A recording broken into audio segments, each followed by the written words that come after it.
Hey, what's up guys? Welcome back to the channel. In today's video, I have unboxing and first impressions of the brand new Amouage release, Elsewhere. This is a rename and re-release of the Royal Opera House Muscat limited edition called Sindbad. This is inspired by the opera Sindbad.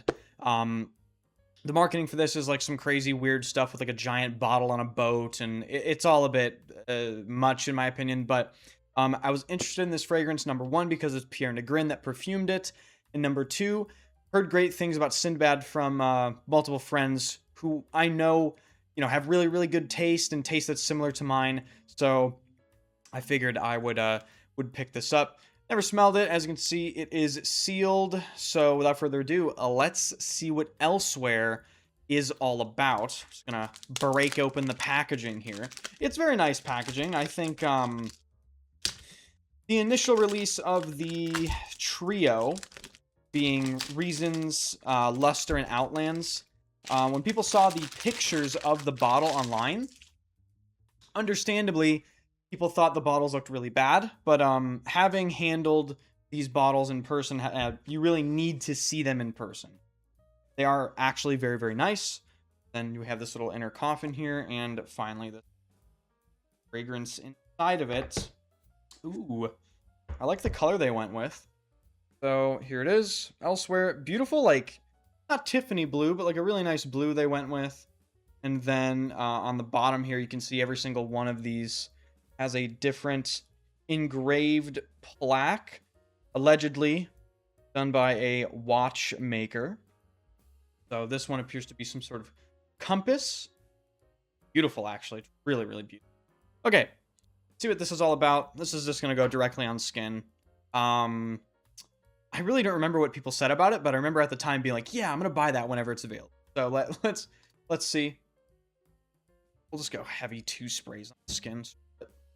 All right, Sindbad. See what this is all about. Or excuse me, Elsewhere. Let's see what this is all about.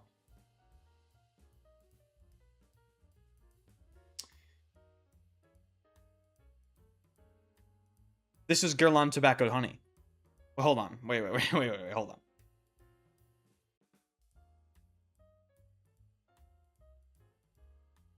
Okay. So in the air, it hit me in the face there, and it smelled almost identical to Guerlain Tobacco Honey. I'm going to look at the notes to see if there is tobacco listed. I don't think there is. So top notes, honey, yes. Tangerine, grapefruit, mango, pomegranate, apricot, ginger, cardamom, pink pepper. Middle notes, black tea, cappuccino, Divana. Base notes, tonka bean, vanilla, cedarwood, labdanum, cypriol, vetiver, and patchouli. So there is this distinct, almost like fizzy red fruitiness in the opening. I do get that. I would be shocked if there isn't tobacco in this perfume. I don't think it's listed. It smells to me very similar to tobacco honey. But there is this sort of coffee thing going on. I can already pick it up. It's like a milkier sort of coffee. It's not that textured, dark brown style roasted coffee. This is actually a really... I don't want to give you guys the wrong idea. This isn't like redundant to Guerlain Tobacco Honey, but there is a distinct honey edge. I would say there's a definite tobacco note in this. At least that's the way I'm perceiving it. It's sort of that same, not quite ashy leaning tobacco, but it's a dry, tobacco-y sort of warm feel. The fruit in the opening is actually really nice. It's not as sweet as I thought it would be. It's sort of like a dried, like a stewed fruit sort of feel, if that makes sense. It's a darker fruitiness. I don't really get much of the patchouli. I love patchouli, which is why I'm trying to pick it up. But obviously, with this being, I think these are concentrated at 30%, so it's well over an extrait de parfum. I imagine this to be a pretty elongated wear experience, and just in the opening right now, I'm getting a lot of those fruity notes. I'm gonna grab Guerlain Tobacco Honey, and I'm just gonna do a comparison.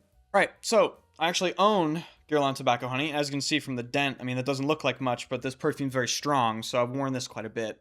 One of my girlfriend's favorites. Let's just spray tobacco honey on the skin here. And let's see. So, Sinbad is on this hand, or elsewhere. Then tobacco honey's on this hand.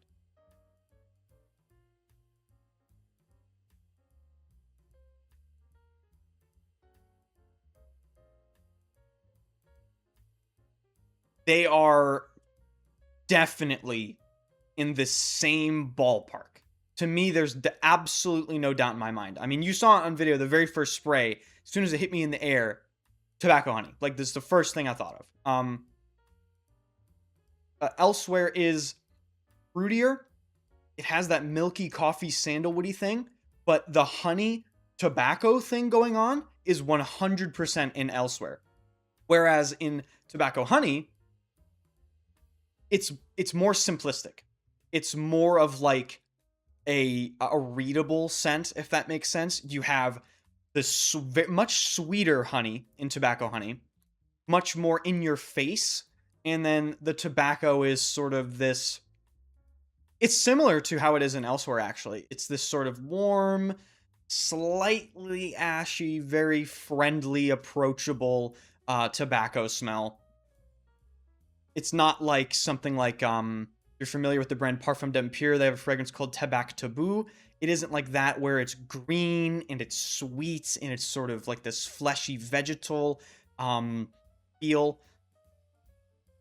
Tobacco honey is drier in comparison to Elsewhere, where I feel like there's just a little more, there's a little more body to it, if that makes sense. It's a little rounder. Yes, Elsewhere is different. It's different enough.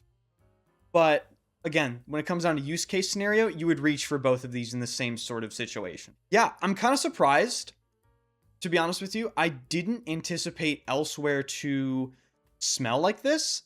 I never heard anyone make this comparison when I was watching, multiple videos and all these reviews.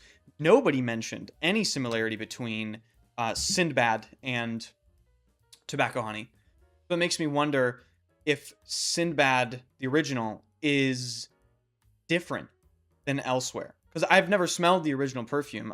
It was a limited edition release for the Muscat Royal Opera House. And, it was going for $2,000 gray market prices. Guess what? I'm just not going to pay that. So, yeah. As they're drying down, and of course, I'll leave timestamps in the description to mark like the opening and the comparison and the dry down. So I'd say they're drying down to be more different, right? They're getting farther apart as they dry down, which is actually good, great.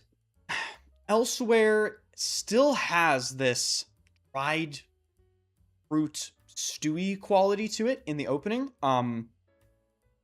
Very faintly reminds me of something along the lines of, again, Parfums d'Empire Asiade. If you've never smelled Asiade from Parfums d'Empire, there is this distinct date, dark fruit sort of thing. And I get that same thing here.